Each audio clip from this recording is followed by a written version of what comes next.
மத்தேயு 23 பின்பு இயேசு ஜனங்களையும் தம்முடைய சீசர்களையும் நோக்கி, வேதபாரகரும் பரிசேயரும் மோசேயினுடைய ஆசனத்தில் உட்கார்ந்திருக்கிறார்கள். ஆகையால் நீங்கள் கைகொள்ளும்படி அவர்கள் உங்களுக்கு சொல்லுகிற யாவையும் கைகொண்டு செய்யுங்கள். அவர்கள் செய்யின்படியோ செய்யாதிருங்கள்.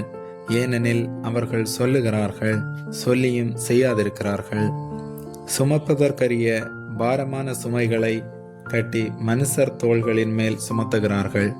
தாங்களோ ஒரு விரலினாலும் அவைகளை தொடமாட்டார்கள்.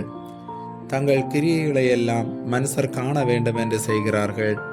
தங்கள் காப்பு நாடாக்களை அகலமாக்கி, தங்கள் வஸ்திரங்களின் தொங்கல்களை பெரிதாக்கி, விருந்துகளில் முதன்மையான இடங்களையும் ஜெப ஆலயங்களில் முதன்மையான ஆசனங்களையும் சந்தை வெளிகளில் வந்தனங்களையும் மனுஷரால் ரபி ரபி என்று அழைக்கப்படுவதையும் விரும்புகிறார்கள்.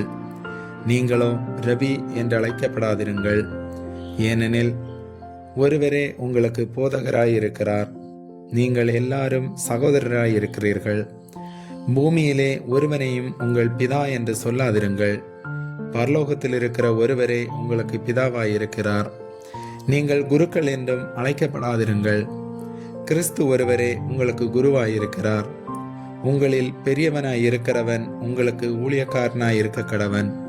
தன்னை உயர்த்துகிறவன் தாழ்த்தப்படுவான், தன்னை தாழ்த்துகிறவன் உயர்த்தப்படுவான்.